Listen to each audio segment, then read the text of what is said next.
साथियों नमस्कार, मैं हूं नीरज पटेल और आप देख रहे हैं नेशनल जनमत। योगी मंत्रिमंडल में अपनी अपनी जाति के मंत्रियों के नाम छांटने में मशगूल वंचित तबकों के लोगों के हाथों में झुंझुना लगा है। इस पर विस्तार से चर्चा करेंगे। पहले एक महत्वपूर्ण बात, 2017 के विधानसभा चुनाव के बाद जब योगी मंत्रिमंडल बना था तो मैंने पिछड़े वर्ग के एक नेता से कहा कि पिछड़े वर्ग में यह संदेश दिया गया कि इस बार केशव प्रसाद मौर्य प्रदेश अध्यक्ष होने के नाते या स्वतंत्र देव सिंह चूंकि मोदी जी की रैलियां मैनेज करते हैं इसलिए इनको मुख्यमंत्री बनाया जा सकता है। इन दोनों के नाम पर पिछड़े वर्गों के वोट लिए गए, लेकिन मुख्यमंत्री बना दिया गया अचानक से ऊपर से थोपते हुए योगी आदित्यनाथ जी को। उस समय उनका कहना था भारतीय जनता पार्टी में पद जाति से नहीं बल्कि काम के हिसाब से दिए जाते हैं। इसके अलावा संघ में एक शब्द होता है संघ आयु, मतलब किसी नेता ने संघ में कितने साल गुजारे हैं, भारतीय जनता पार्टी में उसकी हैसियत उतनी ही ज्यादा होती है। तो इन दोनों चीजों को देखते हुए जब मैं इस बार योगी आदित्यनाथ का मंत्रिमंडल देखता हूं तो मुझे दोनों चीजें सिरे से गायब दिखती हैं। साफ नजर आता है कि यहां फैसला जाति के हिसाब से लिया गया है। भारतीय जनता पार्टी की सेवा आपने कितने साल की है, संघ में कितने साल गुजारे हैं, कितने साल बजरंग दल जैसे संगठनों को ढोया है, इस बात का कोई महत्व नहीं रहा है। तीन चेहरों से नाम शुरू करता हूं, केशव प्रसाद मौर्य, स्वतंत्र देव सिंह और बेबी रानी मौर्य। एक कुर्मी, एक मौर्य, बेबी रानी मौर्य दलित समाज से। इन तीनों के समाजों के बीच में यह संदेश फैलाया गया आरएसएस के लोगों के द्वारा कि चूंकि मोदी इस बार योगी आदित्यनाथ से नाराज हैं, इसलिए इलेक्शन के बाद इन तीनों में से कोई भी मुख्यमंत्री बन सकता है। पिछले चुनाव में भी इसी तरह के भ्रमजाल फैलाए गए थे और इन तीनों का नाम ऐसे ही नहीं चल रहा था। स्वतंत्र देव सिंह इस समय 58 साल के हैं। इन 58 में से 36 साल उन्होंने भारतीय जनता पार्टी और संघ को दिए हैं। केशव प्रसाद मौर्य 53 साल के हैं। इन 53 सालों में 30 साल उन्होंने भारतीय जनता पार्टी और 18 साल विश्व हिंदू परिषद और बजरंग दल जैसे कट्टरवादी संगठनों को दिए हैं। बेबी रानी मौर्य जो दलित समाज से आती हैं, 65 साल की हैं। इनमें से 32 साल उन्होंने भारतीय जनता पार्टी की सेवा करने के लिए दिए हैं। अब मैं संघ आयु और भारतीय जनता पार्टी में गुजारे हुए समय के हिसाब से पिछड़े और दलितों की हैसियत और औकात बताता हूं। पहला नाम जितेंद्र प्रसाद। संघ और भारतीय जनता पार्टी में ब्राह्मण लॉबी कितनी ताकतवर है, जितेंद्र प्रसाद को मिले पीडब्ल्यूडी मंत्रालय से यह बात स्पष्ट हो जाती है। 2 बार सांसद हुए, 2004 और 2009 में। उसके बाद से कोई चुनाव नहीं जीते थे। 2014 हारे, 2017 में विधानसभा चुनाव हारे, 2019 में भी चुनाव हारे। और तो और खुटार एक वार्ड है जहां से ये आते हैं, वहां इनकी सगी भाभी राधिका प्रसाद जिला पंचायत चुनाव लड़ी थी, बुरी तरीके से हार गई थी। इसके बाद पिछले साल इनको ज्वाइन कराया जाता है। ब्राह्मणवादी मीडिया महिमा मंडन करती है, बड़े ब्राह्मण नेता के तौर पर प्रोजेक्ट करती है। तुरंत आनन फानन में ज्वाइनिंग के बाद ही मंत्री बना दिए जाते हैं। और जब अब सरकार बनती है तो 1 साल बीजेपी में गुजारने वाले, संघ आयु शून्य रखने वाले व्यक्ति को पीडब्ल्यूडी जैसा महकमा दिया जाता है। एहसान दिखाया जाता है केशव प्रसाद मौर्य को, जिन्होंने 30 साल भारतीय जनता पार्टी और संघ में गुजारे हैं। उसको यह बताया जाता है कि आप चुनाव हार गए हो, पीडब्ल्यूडी के मुकाबले अपेक्षाकृत कम महत्व और कम बजट वाला ग्रामीण विकास विभाग और आरईडी विभाग थमा दिया जाता है। दूसरा नाम ब्रजेश पाठक का। इनकी संघ आयु और भारतीय जनता पार्टी में समय गुजारने की आयु है 6 साल, मतलब पिछले चुनाव में पाला देखते हुए भारतीय जनता पार्टी में शामिल हो गए थे। 6 साल में डिप्टी सीएम बन गए। वहीं दूसरी तरफ स्वतंत्र देव सिंह ने 58 सालों में 36 साल भारतीय जनता पार्टी की सेवा में गुजारे हैं। योगी आदित्यनाथ के चरण सेवक के तौर पर जाने जाते हैं। सीएम तो छोड़िए, डिप्टी सीएम छोड़िए, इनसे कम महत्व का विभाग दिया गया। पूरा स्वास्थ्य महकमा यानी कि चिकित्सा स्वास्थ्य और चिकित्सा शिक्षा, जिसके अंतर्गत पीजीआई, आरएमएल, केजीएमयू जैसे तमाम सारे बड़े मेडिकल कॉलेजेस, मेडिकल इंस्टीट्यूशंस के अलावा पूरे प्रदेश में फैले हुए मेडिकल कॉलेजेस आते हैं। मतलब एक महत्वपूर्ण विभाग की जिम्मेदारी देते हुए 6 साल में डिप्टी सीएम बन जाते हैं। लेकिन यहां जातिवाद की बात करना अलाउ नहीं है। अरविंद कुमार शर्मा अचानक से केंद्र से भेजे जाते हैं। 14 महीने हुए हैं इनको भारतीय जनता पार्टी में समय गुजारते हुए, एमएलसी बना दिए जाते हैं। स्वतंत्र देव सिंह के लोग ये बताने की कोशिश करते हैं कि भारतीय जनता पार्टी उनको एमएलसी बना करके एहसान कर रही है। वो समय जब भारतीय जनता पार्टी दूर दूर से सत्ता में नहीं थी, तब यही लोग झंडा ढोते, दरी बिछाते और अपने समाज को गुलाम बनाने के लिए पूरे प्रदेश टहल रहे थे। एके शर्मा जी का 14 महीने में ही एमएलसी तो बनाया ही जाता है, उनको नगर विकास और ऊर्जा मंत्री, यानी कि पिछले बार इन दोनों ही विभागों के कैबिनेट मंत्री अलग अलग थे। श्रीकांत शर्मा और आशुतोष टंडन जैसे दो पावरफुल कैबिनेट मंत्रियों का विभाग अकेले एके शर्मा को सौंप दिया जाता है। कोई नहीं पूछता कि भारतीय जनता पार्टी और संघ में तुमने कितने साल गुजारे हैं।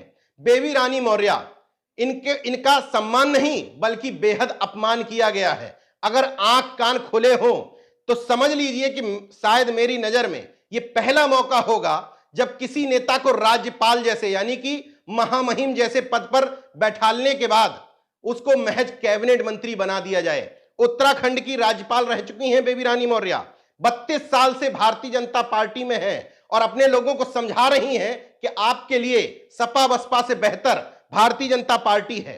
उनका हाल यह बनाया कि नाम उनका पहले सीएम के लिए चलाते रहे अंदर खाने, ताकि उनका समाज मूर्ख बनता रहे। फिर डिप्टी सीएम के लिए नाम चलाया। जब मंत्रालय मिलता है तो मिलता है बाल विकास पुष्टाहार। 2017 में यह मंत्रालय मिला था स्वाति सिंह को। वो कोई बीजेपी की नेता नहीं थी, एक्सीडेंटल नेता थी। उनके पति मायावती पर टिप्पणी करने के कारण जेल चले गए थे। स्वाति सिंह मुखर होकर के बोली थी तो उनको इनाम के तौर पर स्वतंत्र प्रभार का राज्य मंत्री बना दिया था। मतलब मंत्री के तौर पर स्वतंत्र देव सिंह को भी स्वतंत्र प्रभार का राज्य मंत्री बनाया गया था। मतलब दोनों की हैसियत भारतीय जनता पार्टी ने बराबर कर दी थी। बेबी रानी मौर्य कैबिनेट मंत्री जरूर बन गई, लेकिन मैं इसको उनका हर तरीके से डिमोशन मानता हूं। यहां केवल पिछड़े दलितों की बात नहीं है। नेशनल जनमत बार बार कहता रहा है कि बीजेपी के सवर्णवाद में महज 2 जातियां हैं, बाकी जातियों का इस्तेमाल केवल झुंझुने के तौर पर किया जाता है। निष्पक्षता से अगर बात करें तो सतीश महाना लगातार 8वीं बार, यानी कि 1991 से 31 साल से भारतीय जनता पार्टी के विधायक बन रहे हैं। सुरेश खन्ना 9वीं बार, यानी कि 1989 से 33 साल से लगातार विधायक बनते चले आ रहे हैं। लेकिन चूंकि ये दोनों लोग सवर्ण तो हैं, लेकिन पंजाबी खत्री जाति से आते हैं, इसलिए न महत्वपूर्ण मंत्रालय इनको मिलेगा, न डिप्टी सीएम बनाए जाएंगे। सीएम तो खैर छोड़ ही दीजिए। भारतीय जनता पार्टी के सवर्णवाद का मतलब ब्राह्मण राज की पुनर्स्थापना है। इसका सर्वश्रेष्ठ उदाहरण सुरेश खन्ना है। 9वीं बार, यानी कि 33 साल से विधायक बन रहे हैं। इसके बावजूद 6 साल पहले भारतीय जनता पार्टी में आए पाठक को न सिर्फ डिप्टी सीएम बनाया जाता है, बल्कि इनसे चिकित्सा शिक्षा का विभाग छीन करके ब्रजेश पाठक को दे दिया जाता है। इनके पास बचता है संसदीय कार्य और वित्त मंत्री का झुंझुना। जिन जातिवादी अंधभक्तों को पिछड़े समाज में बड़ी तकलीफ होती है, दलितों में बड़ी तकलीफ होती है, तुम्हारा हिस्सा वो जाति खा गई, तुम्हारा हिस्सा वो जाति खा गई, उनसे अनुरोध है कम से कम सवर्णों में तो हिस्सेदारी का बंटवारा ठीक से कर लो, फिर पिछड़े और दलित वर्ग की बात करना। एक नाम महत्वपूर्ण है यहां पर लेना, राकेश सचान। तमाम लोग कहेंगे कि राकेश सचान का जिक्र नहीं कर रहे हैं, वो भी तो हाल में ज्वाइन कराए गए, विधायक बने और उनको कैबिनेट मंत्री बना दिया गया। उसके पीछे तमाम सारी जगह हैं। समाजवादी पार्टी में कुर्मी विधायकों की संख्या 1 से बढ़कर के 13 हो गई है। भारतीय जनता पार्टी में पिछले बार 31 लोग सत्ता में शामिल थे, कुर्मी विधायक, इस बार 27, मतलब संख्या घट गई है। तो जो वोट अब शिफ्ट होता दिख रहा है समाजवादी पार्टी की तरफ, उसको भी तो रोकना था। राकेश सचान महत्वपूर्ण कड़ी क्यों है?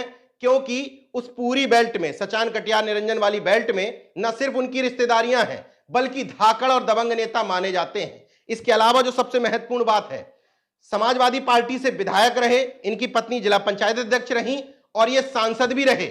ऐसा कहा जा रहा था कि अगर महत्व नहीं मिलता है तो लोकसभा चुनाव से पहले अखिलेश यादव के साथ भी जा सकते हैं। तो बिना मंत्री का झुंझुना पकड़ाए इनको रोकना संभव नहीं था और समाजवादी पार्टी में चले जाते तो निश्चित रूप से इस वोट बैंक का बड़ा नुकसान भारतीय जनता पार्टी को हो सकता था। कैबिनेट में एक और मंत्री हैं आशीष पटेल, उनको क्या हिस्सा मिला उसमें मैं नहीं जाना चाहता, क्योंकि वो पारिवारिक मामला है, समाज की हिस्सेदारी का नहीं। केंद्र में पद मिलता है, पत्नी मंत्री बन जाती हैं, उत्तर प्रदेश में पद मिलता है, पति मंत्री बन जाते हैं। इसलिए मैं उसको सामाजिक हिस्सेदारी के तौर पर न देखते हुए वोटों की सौदागरी और गेटिंग सेटिंग के खेल के तौर पर देखता हूं। क्यों पद मिला होगा यह आप खुद समझ लीजिए। एक और नाम की चर्चा जरूरी है, दयाशंकर मिश्रा दयालु।